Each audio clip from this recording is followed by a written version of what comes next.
Everyone. My name is Bradley Q. Jenkins, and I'm the founder and CEO of Quintasia Studios, and this is the Quintasia Podcast. Now, I went back into the archives because our guest today has been on the podcast before, but I didn't exactly remember the date. So I went back and I looked up, and I could not believe the date that I saw. So the last time our guest today was on was March. The episode premiered March 5th, 2021. I mean, wow. You know, a lot of time has gone by. So it is my privilege and pleasure to bring back to the podcast Ms. Beverly Batzel. And we're going to find out what she has been up to since she was last on the podcast. Beverly, welcome. Thank you so much. Wow, it's been a little bit of time, but I'm so grateful and excited to be back. Yes, I can't believe that, 3 years. It's time flies, So what's been happening? Well, I was also thinking before this, I was like, I really want to go back to our podcasts we did initially and just see the difference, right? So I want to go back and watch it again. I listened to it again and just kind of see where I was there and now. But now, what have I been up to? Well, lots of things. I think initially, or last time we had chatted, I had just started my production company. So production was kind of based and focused more so on trying to target film and maybe more like commercial and music video content. I think music videos was kind of heavily where I was going to go or wanting to go just because of my dance background and my performance background. So music videos are a little bit off the beaten path of having to follow a script.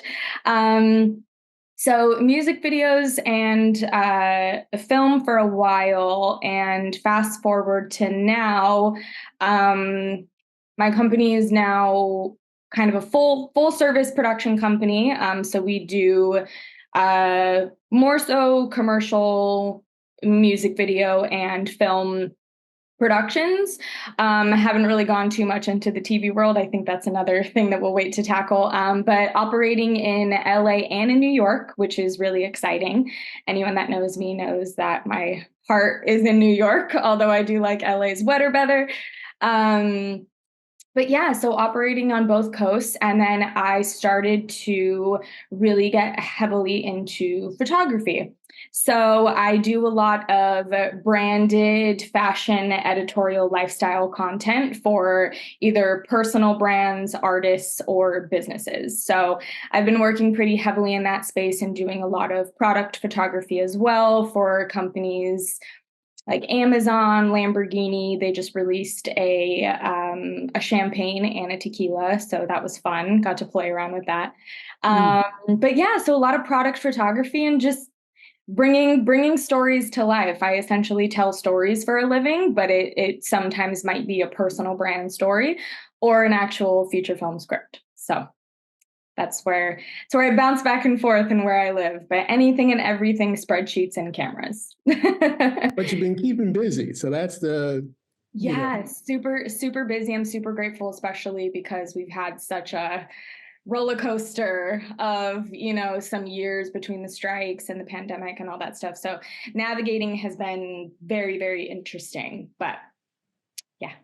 I think that, one of the things, because I'm not, I'm an independent, but, I do associate with people in the, who are working actors or directors or in Hollywood.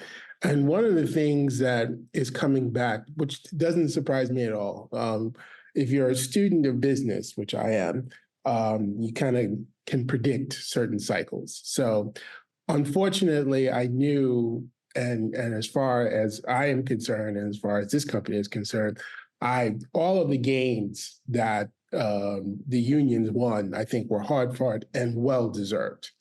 But I also know companies and what their response to that was going to be. And we're certainly, I don't know so much about the film world just yet, but certainly on the television side, we are certainly seeing a contraction, not from a global perspective. The demand for TV is still there, but demand for production for TV in the US is definitely down after the strike. And I have bad news for people. This is my personal opinion, but if you see more private equity companies like Apollo Global take over Paramount, that is going to be bad news. I do not see how that's going to be good for the industry at all. They do not care about storytelling. I have worked for an Apollo portfolio company before. I did not enjoy it. And yeah, I said it. But so my point being is, I think for survival's sake, when you can pivot and can do many things, that is what my suggestion to all creatives out there is: you just can't stay in one lane because you don't know what's going to happen to that lane. I think you got to think more broadly. And it appears to me that, that's what you're doing. Would you agree? Something that you just said is very, very important and something that I try to incorporate into my content.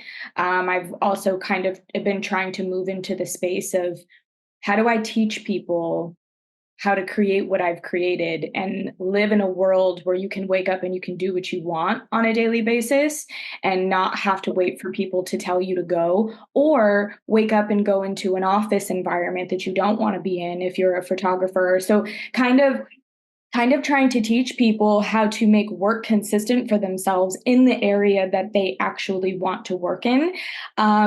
So that's another thing, and another space that I've been trying to move into, because what happened, and something that you said, is I became a student of business. I became a student of learning about our monetary system and how money actually works and how businesses are actually run, and how I had to, in order for me to build something that was actually going to last. We can't just go out there and be like, oh, I like filming things and that's just going to, and I'm going to be able to wake up every day and do that.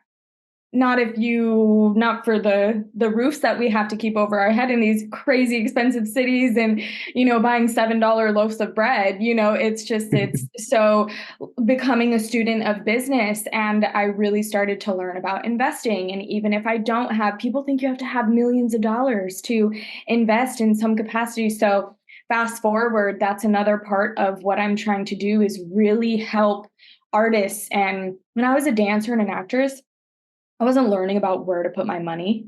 That's not what you're focused on. You're also potentially, I was in my 20s, and like not really focused on that. I was like, oh, I want to dance for this artist and this artist. But as soon as things started to get a little bit more real and I got older, I was like, I need to start putting money in places or learning about this just in general.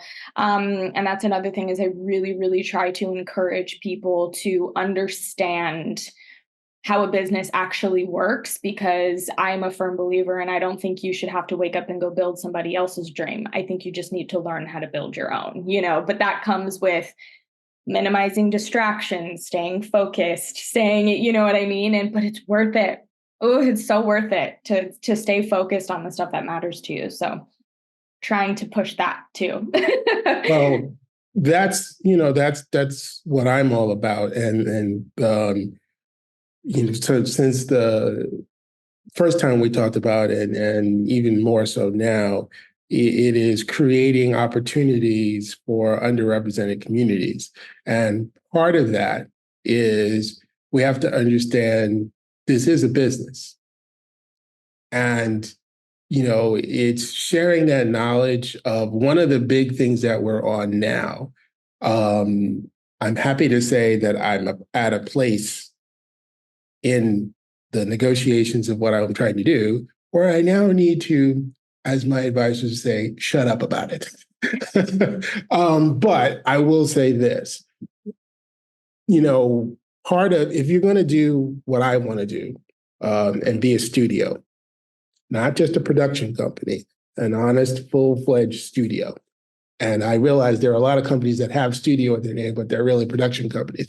I want to be a studio, an actual studio. You have to be able to raise capital. And you're not getting that from dentists and doctors, because that's not the kind of capital I'm talking about.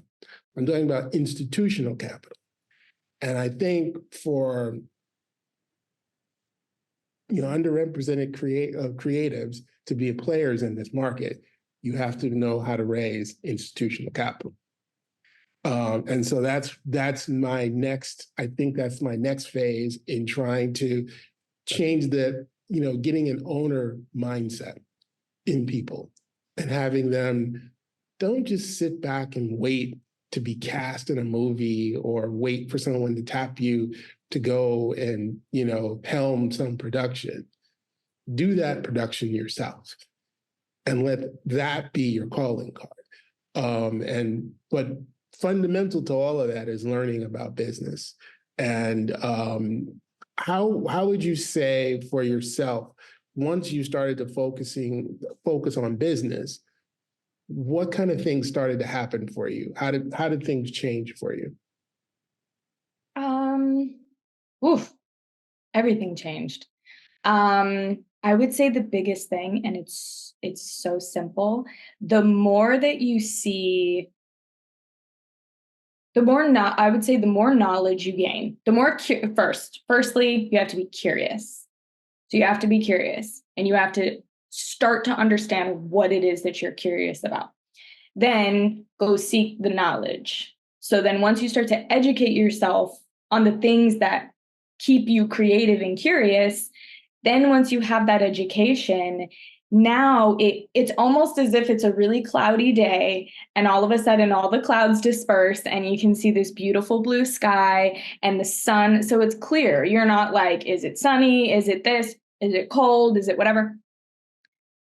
I think that's what it was for me, is get clear on what you want to do. Get clear on the direction that you're trying to go in. And I'm not somebody who thinks that you should just pick one direction and only stick there and stay there. Personally, that's boring to me. But I think that you should be. I just did a post about it the other day and people were like, yeah, you're right. And I was like, yeah, you've got to stay curious. So once you start to seek the information, you have your building blocks for your road, right? And then you can just start piece by piece laying down that information. So I think that's what really changed for me, is taking action.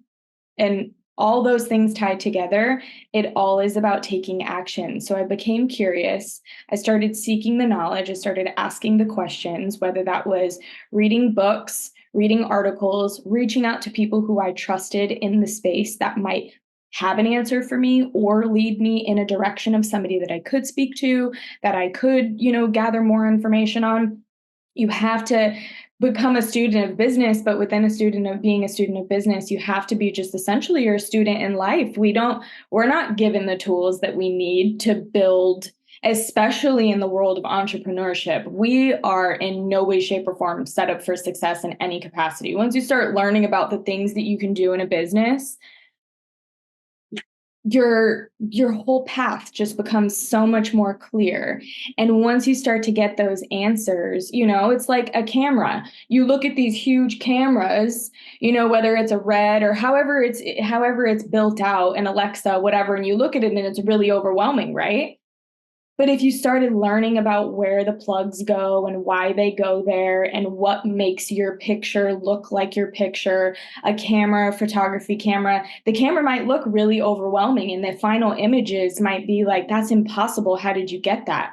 it's just knowledge. You just have to learn how to do these things. And I think, yeah, in short, I've given some examples there, but that's kind of what it was for me. And anything that I was curious about, I went and started learning about it and No, then implementing. I'm curious because I know quite a few creatives, and one of the common themes I would say that I hear about, and maybe I can get you to talk a little bit about it. So when you reach that point that you figured, hey, I got to learn more about business. I have internally, did you see yourself as a person who could do what you're doing now? Or did you have some doubt, like, well, I don't know if I could do that? Great question. I'm trying to be really honest here and see where so I had this I've always been a very big picture kind of person. Like if someone's like, oh, we want this shot to look like this, I'm like, let's make it 10 times more difficult. Because why? Because it'll make it look cooler, right? Like I take everything I get to the next level, and I have very big vision just in general. And I've had this for myself since I've been a very little girl who would like sing and dance in my room, in my mirror with my door closed. And I was like, I'm going to be on big stages and I'm going to do all these. So I always kind of had that big mindset mentality. I think I never knew that I would really be where I am now because I didn't know how to get there, and I didn't know what specifically I needed to do in order to get here, but I did see myself being some bigger like executive type of person who makes decisions. I've always kind of felt that that is the role. That's also kind of why I stopped really being an actress and a dancer, is because I didn't feel like I was using the parts of my brain that just parts of me that I was like, I feel like those things are intriguing to me, but I didn't necessarily know what they were. But once I started to seek knowledge and information, I realized how possible it is to get to the place of being up here, but I didn't necessarily know what that position was. I just knew that I wanted to be in a world where I was in charge of how a set was run, who gets to be there, where the money's allocated, how we're going to pay people out, all those things, because those were all the things that I had issues with on the sets that we were working on. How people were treated, how people were paid, the process, all those things. So I think to answer your question a little bit more specifically, I didn't think that I would be in this position. I saw something big for myself, but I don't think I necessarily knew 100% what that was. And the more that I started to seek that information, the road became a bit more clear. And I will say I do continue to seek wanting to be in like an executive producer situation where I am going and I am finding the funding and raising the capital. That is where I would ultimately like to be. I don't 100% know how to get there, but I'm learning how to get there. So I will eventually one day, you know what I mean? Because that's what I'm in the process of trying to do, is seek knowledge in that area, because I really don't know how, but I'm confident that I will, figure out how to do that.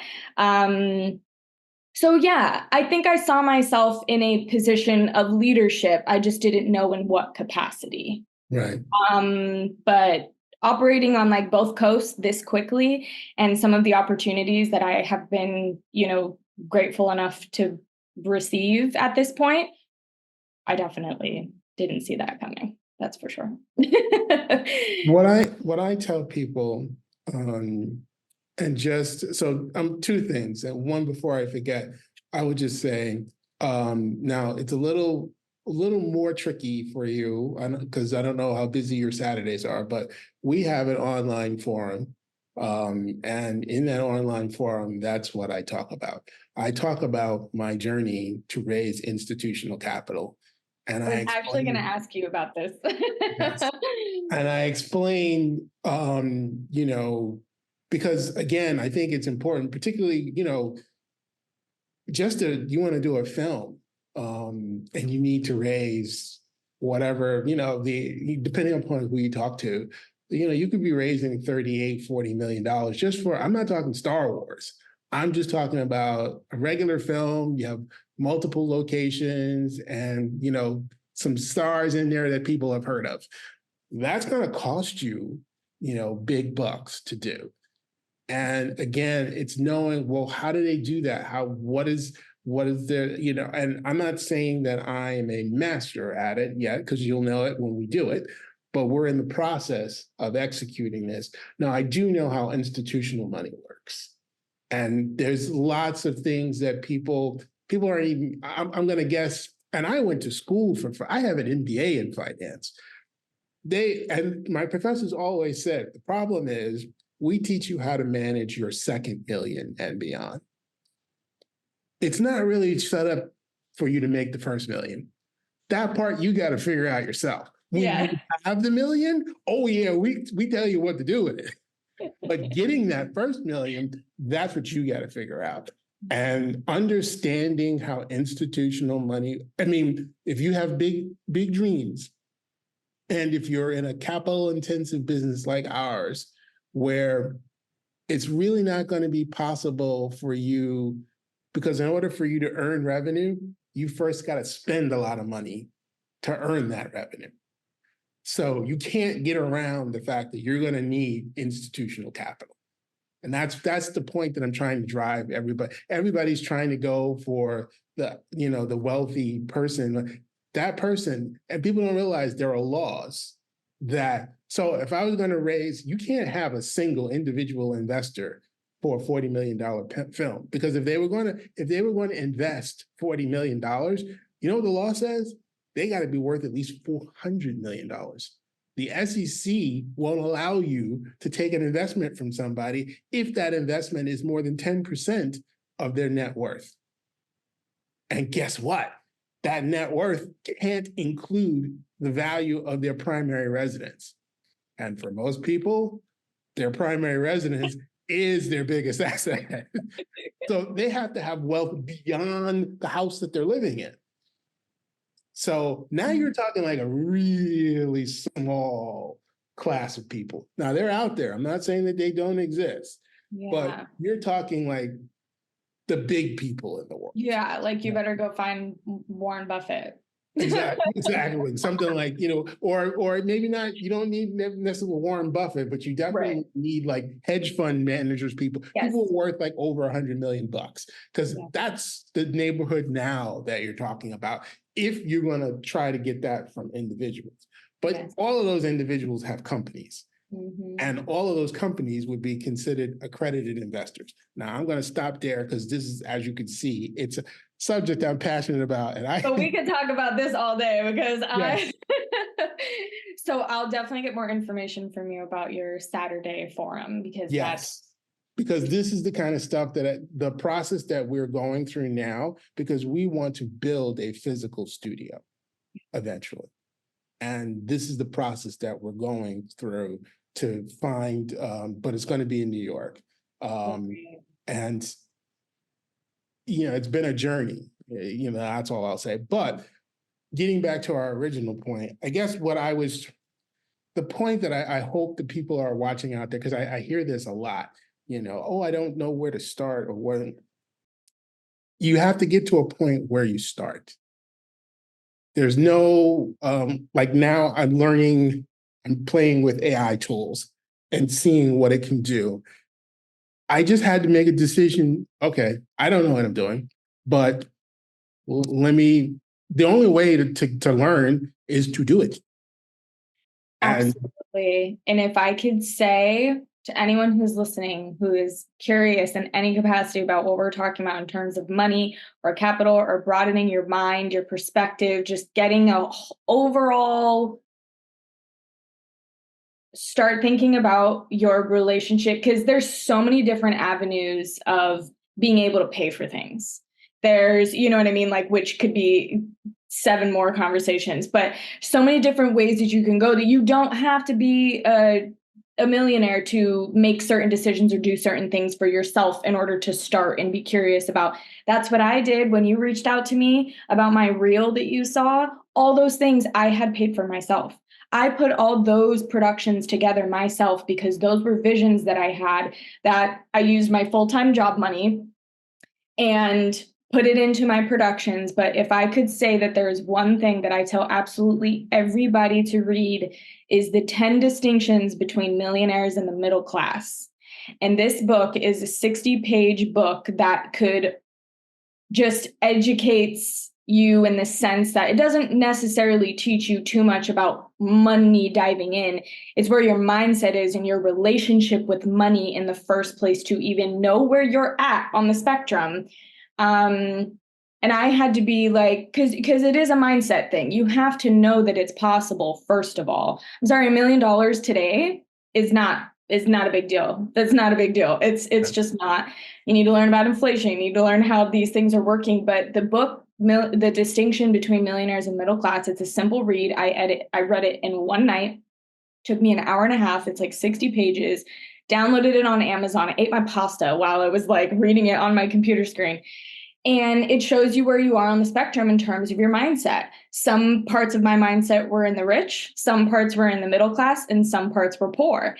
And that's not to say that there's anything wrong with any of those things, but what is your relationship with money? You may not have been taught this. You may not have been around this in your family. You may not have had may not follow right people on Facebook, Instagram. Maybe you need to go through and clean out things that are making your mind cluttered and useless. You know, it's like, it just kind of shows you. So just to wrap that part up, a first great step to learning about money in any capacity for whatever industry you're in, but especially entertainment, is determining what your relationship with money is in the first place.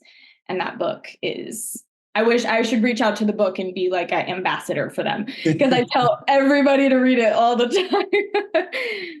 But mindset, and that's again another, thing that's a major theme that I harp on as I tell people, we don't have to wait for permission for anything. If you want to, so there aren't enough opportunities for women behind the scenes or in front of the camera, for that matter, but 52% of the population is female. 52, not 50, not 51, 52, I believe, is where we stand, or close to 52, where we stand now. That's a lot of power. And I think, again, individually, no, maybe one person can't make a difference, but together, as a unit, banding together and saying, all right, well, how do we because it's the same scenario. And I used to volunteer with youth at risk. And you first have to get into people's minds that this is even possible. Yeah. You must set the stage that, hey, this is possible. And one of the first principles I think you have to learn is that, and this took me many, many years, way too long to learn this lesson, but when you're in business, you will quickly learn this if you're going to stay in business. You don't get what you deserve. You get what you negotiate. People have to start understanding that. If you walk into a thing and say, they know me, I'm a good person, they're going to give me what I deserve, and you sit down at the negotiation table and you think that that's what the person across from you is thinking, no, that is not what they're thinking. They're thinking, you have something that I want to pay as little for it as possible.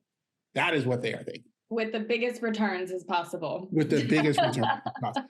And you need to understand that. And it's not don't get mad at the person. It's like, okay, because one day you're going to be that person and you're going to be trying to get it for as little as possible. That's fine. But understand the dynamics here. This is not about friendship. This is not about who likes who. This is business.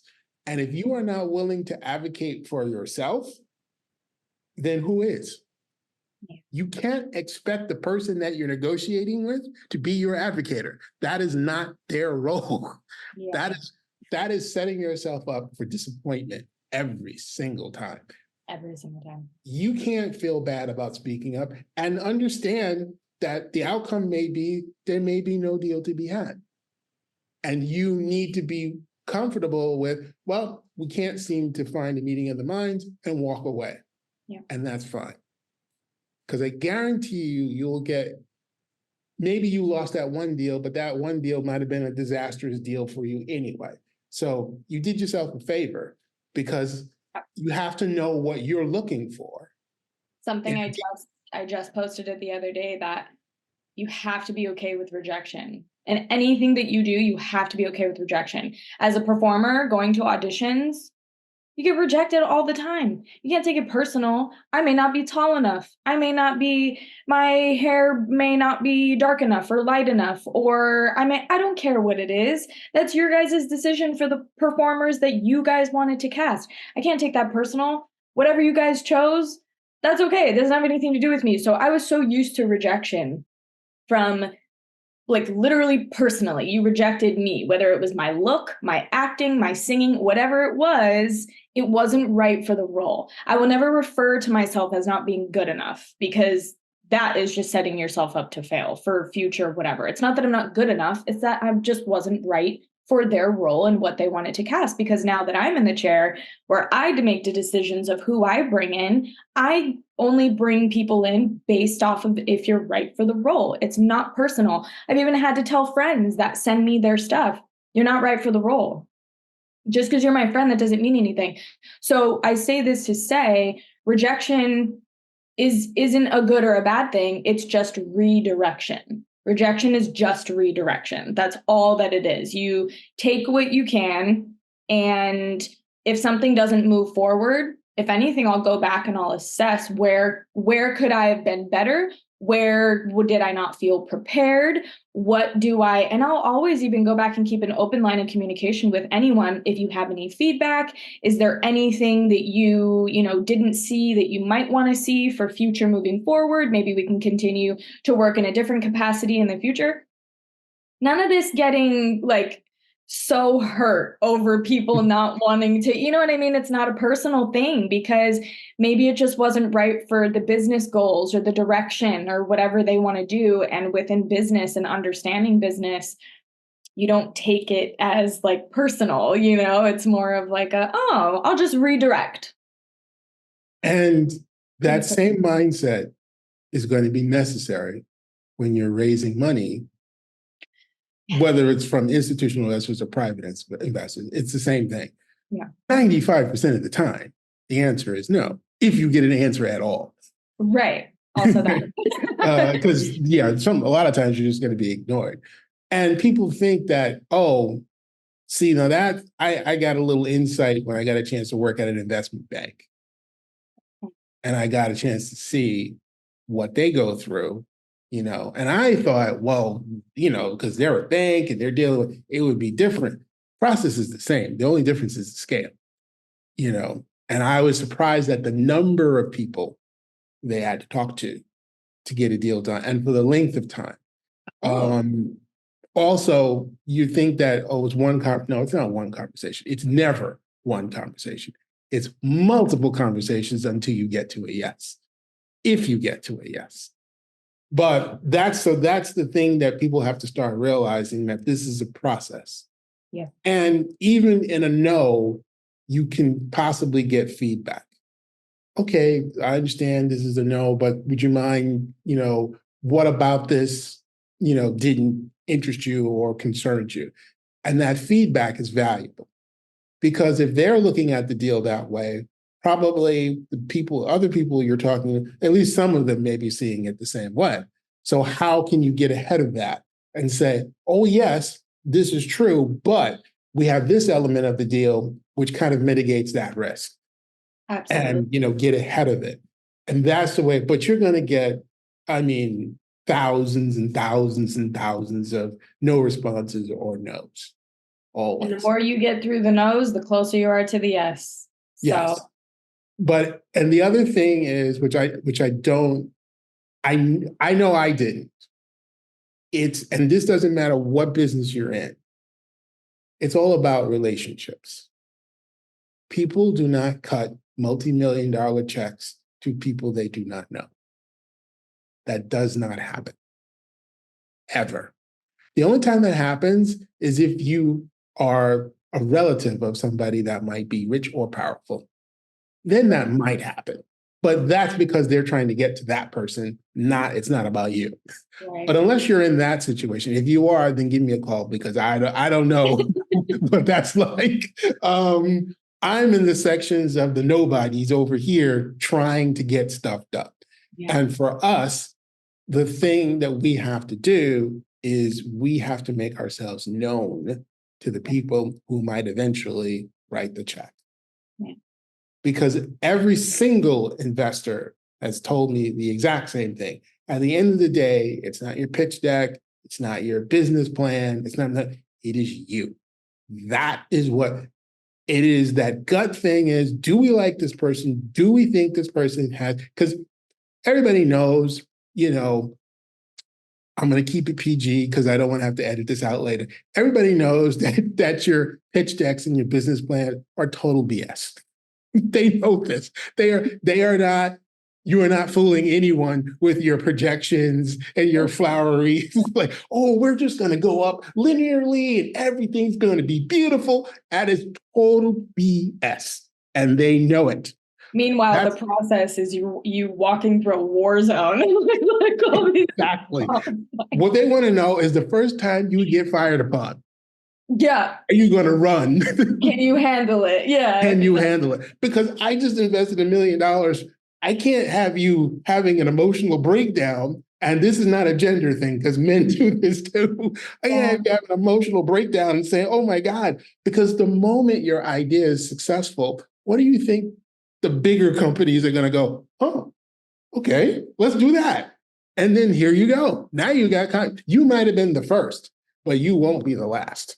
Yeah. And when that happens, what are you going to do? How are you going to handle it? Or you need more capital to grow. What's your plan? You sold us a bill of goods, but now you got to get us to agree to own less because now you need to raise more money. Are you ready to have that conversation with your investors? This is all and nobody is born knowing all this stuff. Exactly. You have to learn it. And the only way to learn it is to do it. Absolutely. Absolutely. It's one thing to be curious, but the more that you seek knowledge, especially in these areas, which seem intimidating, and I get that. I'm sorry, and this is not a knock on me. If I could do it and figure it out, trust me. I've been, you know what I mean, especially coming from a background of I stopped dancing and acting and performing full time when I was, let's see, 27 or 8. I'm 33, and that tiny gap, that's not a lot of time. You know what I mean? It doesn't matter your age. It doesn't matter. I don't care. I don't care about any of that stuff. I don't pay attention to what anyone else says. I don't care about anyone else's path. My parents have already realized that they can't tell me not to do something. You know what I mean? Love my parents, but they're like, Beverly, she's just going to do whatever she wants anyways. And now they're so thrilled and they're so, you know what I mean? And but I was worried at first, especially my grandpa. He's like, what? You're not going to school anymore, And I didn't go to school and I pursued this career. You just got to seek that information. And once you seek, it's seek and you shall find, or closed mouths don't get fed, or, it's all these things that I just implement daily. And the more that you seek this information, I promise, the easier it gets. No, that's not true. The more you seek, the harder it gets in terms of the hill that you're climbing, but you're collecting the tools along the way to get yourself there. Right. And it can be intimidating and it can be overwhelming, but what is not, that's easy, Right. And why do something easy? Why just continue to stay safe and comfortable? A lot of people like to stay in that world. I don't, because I'm not learning. I'm not, growing. I want to meet people. I want to travel the world and learn things about other cultures and the way that they make film and the way that they do things. You know what I mean? Like, that's so cool because everybody does something so different. And I'm grateful for my opportunity to perform with Disney because that allowed me to travel to all these different countries and see everybody's way of doing things. And I was like, oh my gosh, there's so many cool things outside of Orange County in California. So yes, seek the information, because numbers can seem scary, but it's just because you're not used to it. That's it. And the thread, as you were saying it, the thread that comes into mind: seek and ye shall find. Closed mouths do not get fed. If you hear what that's saying to you, folks, is the act of seeking makes you more likely to find it. I'm going to take that saying and say it different. The act that you are seeking actually makes it more probable that you are going to find it. If you never sought after it, most likely you would never find it. You're never going to find it. The act that you are actively trying to be fed makes it more likely you will be fed. Yeah, exactly. So that's the point. Hopefully somebody out there maybe will see this or hear this and go, oh, okay, you have to start. Nobody is a genius at this and just knows everything that they should do. You can't be afraid of failure. Oh my God, if that were the case, I would have given up a long time ago. I could have a PhD in failure, but every one of those failures, as painful as they were, taught me something. Oh, I am so grateful. I've had a lot of wins. I've had a lot of wins. And I've had a lot of wins because I've had a lot of fails. I've had a lot of redirection. I've had a lot of, like, really, Beverly, or a lot of like just quiet when someone's listening to me, and then it's like, what are they thinking? Do they think that this isn't possible or I can't do it? Or what does what I'm doing have anything to do with what somebody else thinks I can or cannot do? You have your own reality. That's another thing, is like, we each as individuals have our own realities. We've all grown up in different households. We've had different paths. We've gone to different schools. We have different friends. We have all these different elements that have shaped us individually to get to where we are today. And we've all had different experiences. And that's what's so awesome. So instead of knocking someone for their lack of experience in something, or thinking that someone isn't good enough to actually do what they say they're going to do, we need to change that mindset and live in a world of constant encouragement to other people. That sounds amazing. Oh my gosh, congratulations, go kill it. I don't know anything about that, but go ahead. Like, I talk about how I want a yacht. That's one of my goals in life. I understand it's a liability, not an asset, but I'm just saying, like, that's just a goal But of you mine. want it. But I want it, and I want it, and I want to invite everyone on it. And, and it's kind of one of those things, like you said last time we chatted, the rising tide lifts all boats. Yes. And so add that to the closed mouths don't get fed thing, because it's, if we start to work together and live in this world where we encourage each other, and instead of knocking people or having that ego or pride or jealousy or whatever that stuff is, I don't entertain it. It's so much we can do together, especially in entertainment, because this industry is all kinds of crazy things going on. Well, that's, as I started to talk to people on this podcast, that's what I realized. It was like, okay, I'm not a big name in this industry, but I know a lot of people who are amazing. Mm-hmm. And for some reason, you all have agreed to come on and talk with me, and I'm so grateful for it. Yeah. But I figured, well, Beverly's great, and I know, like, people that are just like her, have similar background, and if we can all just get together, and you never know how we can all help each other. And it's that we're all trying to get to a similar destination. Now, how all of our paths are going to be unique to us and how we want to navigate this world, but we all are trying to get there. And to be working with or be around people who are trying to achieve some of the same things is very powerful because all of you, I can see from, and I'll have to include myself in that as well. We're all going through the same things. Yeah. You don't wake up every day and feel powerful, you know, but that's normal. I think people have to understand, okay, you wake up and you think, oh, I'm an abject failure. I'll never do this. Self-doubt is part of the process. I would say I'd be a little worried if you didn't have a little self-doubt. Yeah. But, we all have to, but the one common trait that I see in all of you is that you have the ability to overcome that self-doubt. Yeah. And move forward and say, yep, okay, this could be bad. I could fail spectacularly, but I'm going to learn something. Yeah. And then forge ahead. And that's, if I do nothing else with this podcast, I mean, that's something that I hope that maybe someone out there someday, the podcast will find its way to the person that needs to hear this message. Absolutely. And it absolutely will, because that's the laws of the universe and the way that things work.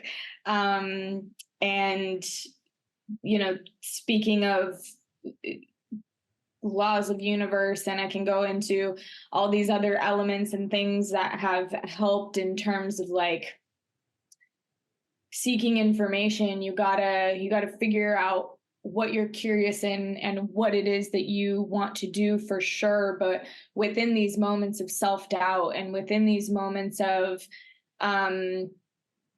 you can only allow that to be for a certain amount of time. But then once you start to learn how possible everything is, you really, that self-doubt really starts to minimize.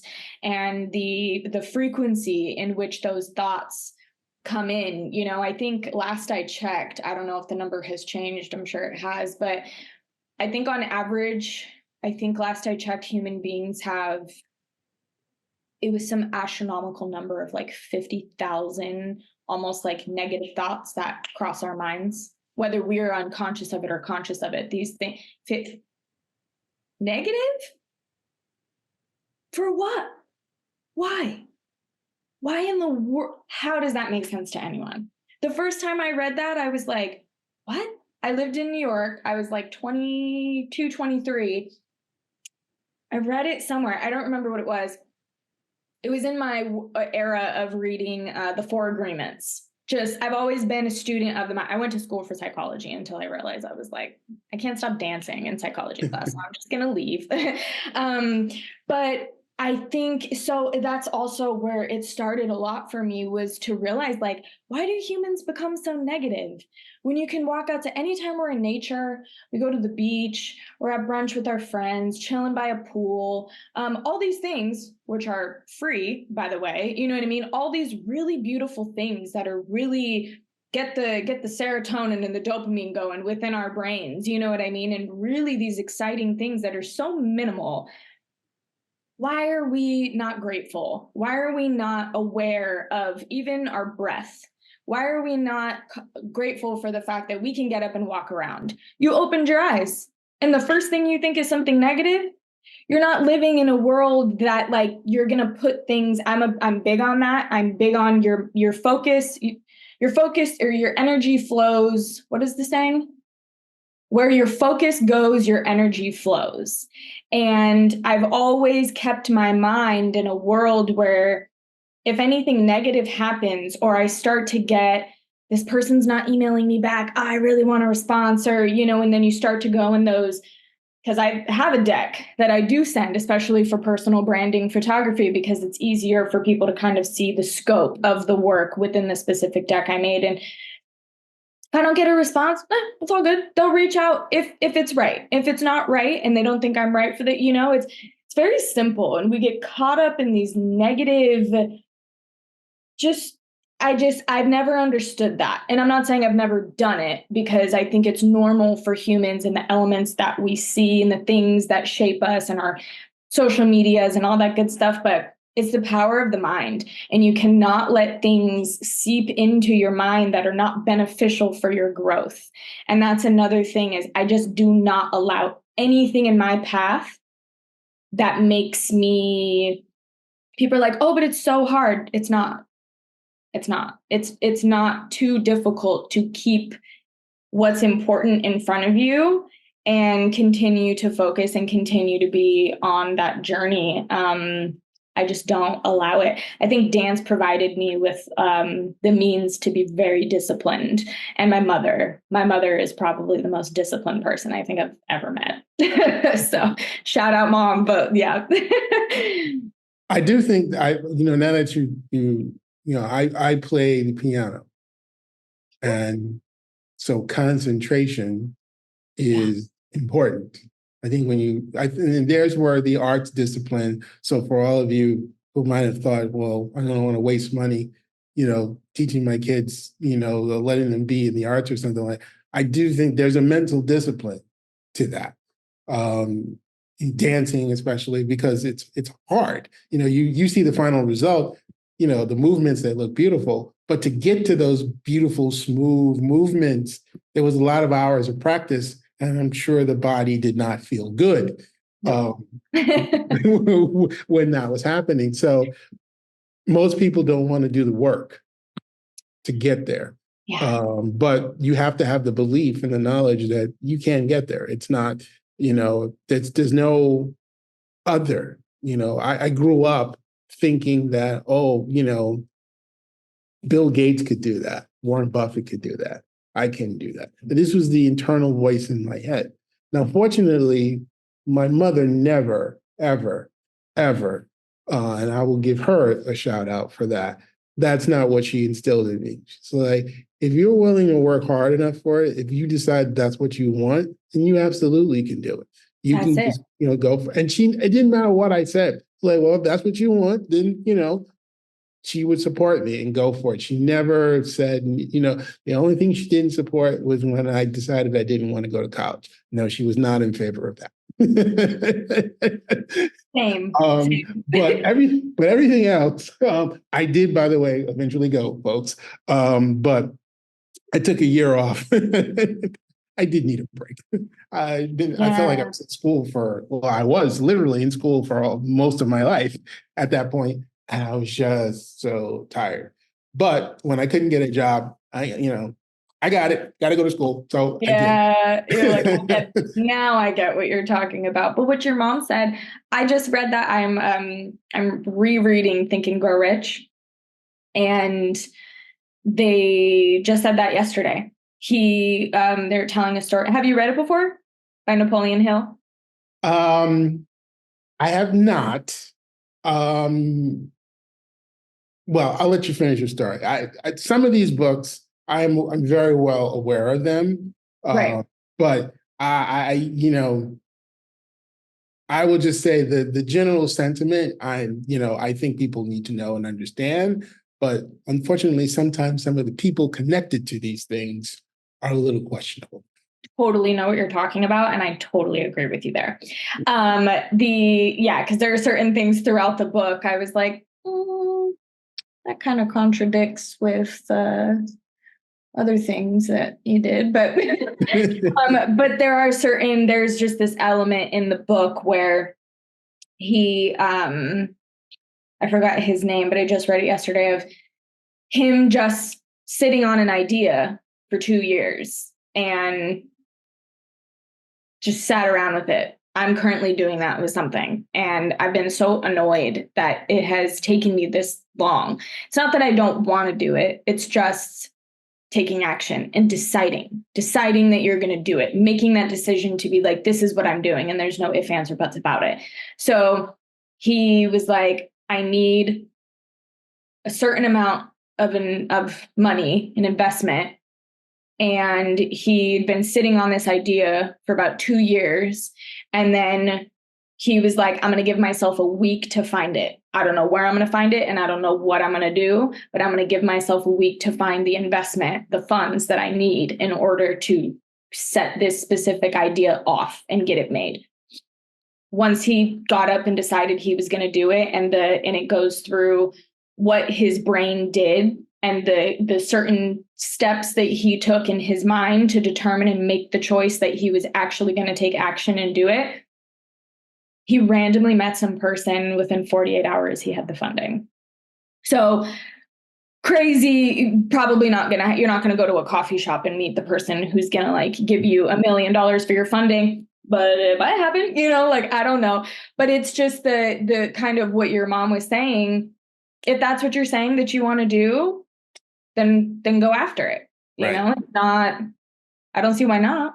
But it's the you can't control the randomness of things. And random, I'm sorry, folks, for those of you who are determinists and think that, oh, I can, no, there's a big part of randomness in success. Right. But, I forgot there's another old saying, the more prepared I am, I find the luckier I get. Your job is to do the preparation. Yeah. You can't control when that meeting happens, but when it does happen, are you going to be ready? Because that person has to meet you instantly, like your idea, be curious enough, and then allow you to separate them from their money. Now, if the connection is strong enough, you would not believe how many big mega merger deals between companies happened because two CEOs met on a flight. Yeah. Allegedly, the merger, and I don't even know if people remember the company, the merger between Disney and Capital Cities, that's how that happened. Oh. The two CEOs met on a flight and started to talk, allegedly. So, but I've seen it happen myself. I've seen two people talk, and they're like, oh yeah, we're doing this. Oh, you are? Oh, okay. And then next thing you know, there's a joint venture, there's a merger, there's whatever. So that's what happens. But it's that what you didn't see was the preparation before that moment happened. Absolutely. I met a producer on a flight within the last 6 months that he has a production company. The entire crew was on the plane and they were flying to New York to do a commercial for like a Kevin Hart commercial. Mm-hmm. And I was like, oh, interesting. But if it wasn't for all the knowledge that I had acquired on my side, I wouldn't know a lot of the things he was talking about. His production manager kept coming up to him being like, I just got this email, but you know what I mean? And I was like, oh, this is cool, but I would have never, the conversation wouldn't have happened if he didn't see like what was on my laptop screen and like all those and me working on certain things. And it is very possible. And I still keep in contact with the person. So eventually would love to potentially work with them in some capacity. But yeah, it happens. It definitely happens. Definitely does. You just never know. Yeah. And, well, this has been absolutely great having this conversation. I truly hope that those of you watching and or listening out there, get inspired. If you get inspired by this, then I'll be happy. Because that's, you have to take that dive. You have to do it. Be prepared. Like Beverly said, get the knowledge. That's the part that you can control. Make sure that you're ready because you don't know when it's going to happen. You never can control the when. But when it does happen, that's what people call luck. It's being prepared when that does find you. You could literally bump into the person that could be the person, that missing cog that you need to go the next, go further in the next step of your plan. So just, keep up there. It's going to, if you quit, for sure, it's never going to happen because the act of surrender it ensures failure. It ensures that you won't get to see. This is not easy stuff, but it's also not, it's about perseverance. And that's something that once you get to your mind, if you have the belief that it's possible, you will persevere because it's not a matter of if, it's a matter of when. Yeah, And absolutely. And that is so true. That is so true. And you have to be able to recognize when you're in your own way. yes. Accountability is so unbelievably important to be able to determine. There's been so many times where I'm like, is this not happening because of me? Yeah. The thing I was talking about a little while ago that I've been trying to do and trying to get up and going, have I had the brain space to do it? That's probably also in there as well. But the only reason that it hasn't happened is because of me. So you either want to get it done or you don't want to get it done, and don't let it sit there. And you can't beat yourself up, can't blame anyone else. You just have to do it. And focus. Now, going back to something you said earlier, that to me is I get lots of ideas. I get it. I'm like the idea part is the fun part because it's here, Yeah. and up Oh, this here, is it's cool. beautiful. It works out great. Everything is lovely. Every person you talk to wants to do it. They think it's great. They think you're great, but that's up here. Yeah. When you get out into the real world, that's not how it goes. Yeah. And that's not as much fun. And that takes perseverance. But it's easily to get distracted with a new idea and go, well, wait a minute. Well, I mean, that's good, but is this the most important thing I can be doing right now? And yeah. Where, my main focus. So if everything that I'm doing doesn't relate to my main focus, then I have to ask myself, why am I doing it? Exactly. And there's only so much time we have on this earth. So being intentional with your time, that's what you need to master. And I think once you do that, you'll start to see a lot better results and you'll be happy because you're spending your time on what, and only you can determine what's important. And whatever that is, maybe it's not business at all. Maybe you said, you know what, my family needs me. I'm going to spend time, and you'll be happy because you'll be spending your time where you've decided you want to put your focus. Yeah, absolutely. It's so, I think also I read years ago, it takes 21 days to form a habit. So when you think of the grand scheme of a year, right? Or how long, or you take a look back at how long you haven't been pursuing something that you're thinking of doing. And, I always revert back to this, or I go back to this. So it takes 21 days to form a habit, and kind of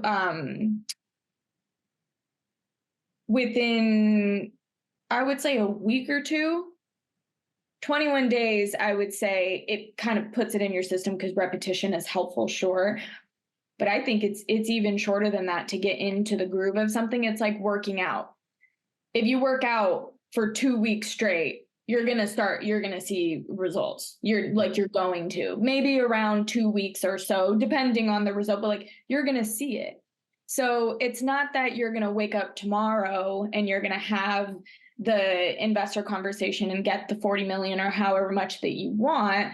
But if you start working at it, it's only going to happen eventually. That's how things work. That's how it works. And educating yourself on the mind first. We got to understand the way our minds work and the way that we put things out there and where we focus our energy, those types of things. The amount of things that I've thought in my mind and then actually started putting them into action, they happen so quickly, because people are afraid. You have to ask yourself what you're afraid of. I had to do that because I was like, I must be afraid of the magnitude of what could happen, or success, or not feeling worthy of something, or not feeling that you deserve it. Well, it like you said, it's not really about what you deserve. It's kind of what you're working for. I think that's what you mentioned, something earlier about that. You don't get what you deserve, you get what you negotiate. Yes, yes, yes, yes. So you have to, I don't know, it's just so possible. I can go on for days. I can go on about the books I've read, the things, the videos that I've watched, it's so, once you realize how possible it is, it's just you can't stop. It's almost like I've become, if I'm an addict and that's what we're gonna call me, I'm addicted to bettering myself. I guess that's what I've like become, So I don't see the downside in that, wanting yeah, to say, look, where it doesn't matter, none of us control what station in life we were born into. That's not, that's a factor of our parents. We had no control of it. But once you get some education, whatever level of education you manage to get, once you get it, well, I hate to tell you this, folks, it's on you now. I don't care who your mother was, who your father was, who your aunts and uncles, whatever.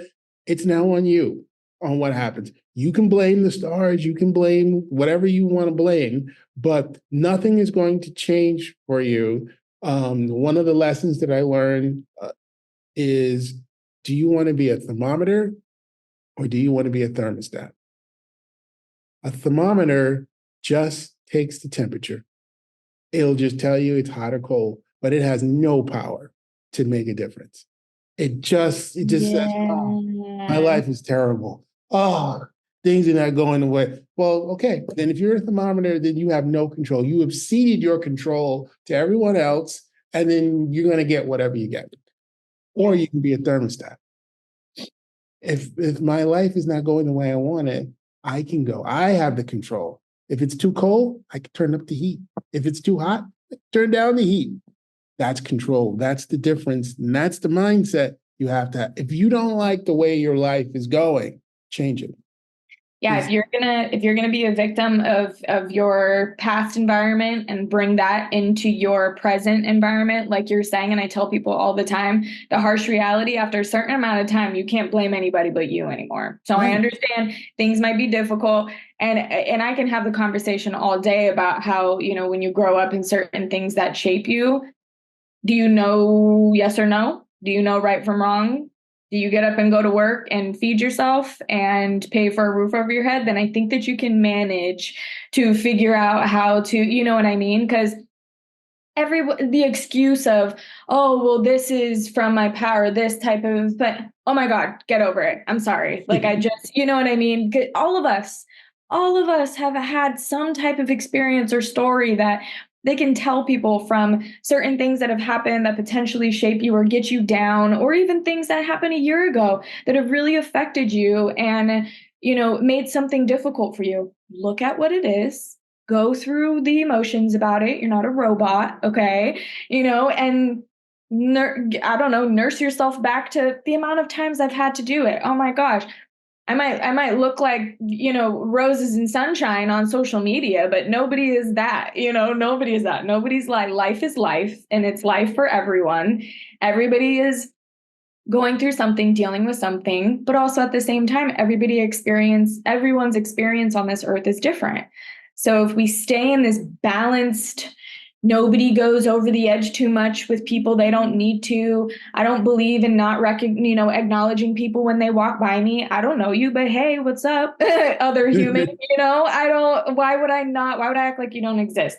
Those are just things. It's very simple in these practices and these things to just, but I also, the first thing I do when I wake up is I'm grateful for there. I'm grateful for being there. I'm grateful for waking up. I do my meditation. I go for my workouts. And as someone who wants to continue to better yourself, you have to really, really be making the effort. It's not easy, but it becomes a part of your day. So if I'm not taking care of myself and I'm not taking care of my mind and doing outreach and talking to new people and finding new people to have conversations with, I don't feel great, because it's not, and it's all just a part of the world. And hey, nobody taught me this. I mean, yeah, little bits and pieces, but for where I firmly believe in, like, the entrepreneurial journey that I've gone down, um, I was curious. That's it. And having that curiosity, I think is everything. Well, ladies and gentlemen, I've certainly enjoyed this conversation. We can go on, but Totally. we'll save some for another time. We definitely would like to have you back. We want to, keep in touch and,